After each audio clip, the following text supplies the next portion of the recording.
বন্ধুরা, বর্ধমান থেকে শ্রীভূমি চলে গেছিলাম ঠাকুর দেখতে, প্রতিমা দর্শনের জন্য। তো দমদমে নেমে নাগেরবাজার হয়ে লেক টাউনে এসে বাস নামিয়ে দিল। বাকি রাস্তাটা হেঁটে যেতে হবে, কারণ নো এন্ট্রি। তো কিছু করার নেই, হাঁটতে শুরু করলাম। লেক টাউনে এসে খুব বেশি পথ নয়, অল্পই, হেঁটে গেলেই পেয়ে যাব 5 মিনিট 10 মিনিটের পথ। তো হাঁটতে শুরু করে দিলাম আমরা। তো আমার ছেলের আমাদের মতনই ঠাকুর দেখার খুব নেশা আছে। তো আমরা বেরিয়ে পড়লাম শ্রীভূমির উদ্দেশ্যে। আর এখানে প্রচুর গেট হয়। তো দেখো কত গেট শ্রীভূমির। তো রাস্তাতে প্রচুর দর্শনার্থী পায়ে হেঁটেই চলেছে পুজো প্যান্ডেলের উদ্দেশ্যে। আমরাও চলেছি। মাঝখানে ফুচকা স্টল দেখে আমার ছেলে খাবেই, তো সেখানে আমরা মা ছেলেতে ফুচকা খেয়ে নিলাম। আমার বর অবশ্য বাইরের এইসব ফুচকা টুচকা পছন্দ করে না, খায় না, কিন্তু আমি খাই, আমার ছেলে খায়। তো এরপর প্রচুর ভিড় শুরু হয়ে যাবে। আমি বর্ধমান থেকে এত দূরে গেছি, ওই জন্য দিনে দিনেই গেছি। এটা বিকেলের দিকে সময়টা। এর আগে আমরা কল্যাণীতে গেছিলাম ঠাকুর দেখতে। কল্যাণীর আইআইটি, রথতলা, এইসব ঠাকুরগুলো দেখে ওখান থেকে দমদমে এসেছি। তো দেখো এখানে কি সুন্দর স্বামী বিবেকানন্দ।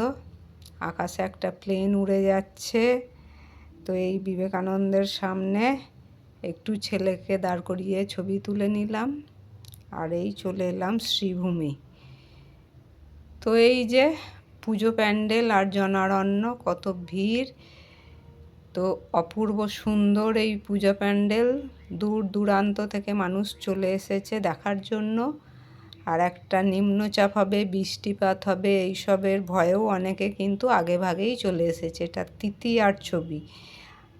তো আজ চতুর্থী, এটা আমরা কালকে গেছিলাম, আজকে ভিডিওটা এডিট করছি। তো এত মানুষের ভিড় স্বাভাবিক, না চাইলেও আপনার ভিডিওতে বহু মানুষ চলে আসবে, কিছু করার নেই। তো সবাই যে যার ফোনের ক্যামেরা তুলে শুরু হয়ে গেছে। প্যান্ডেলের ভেতর প্রবেশ করলাম।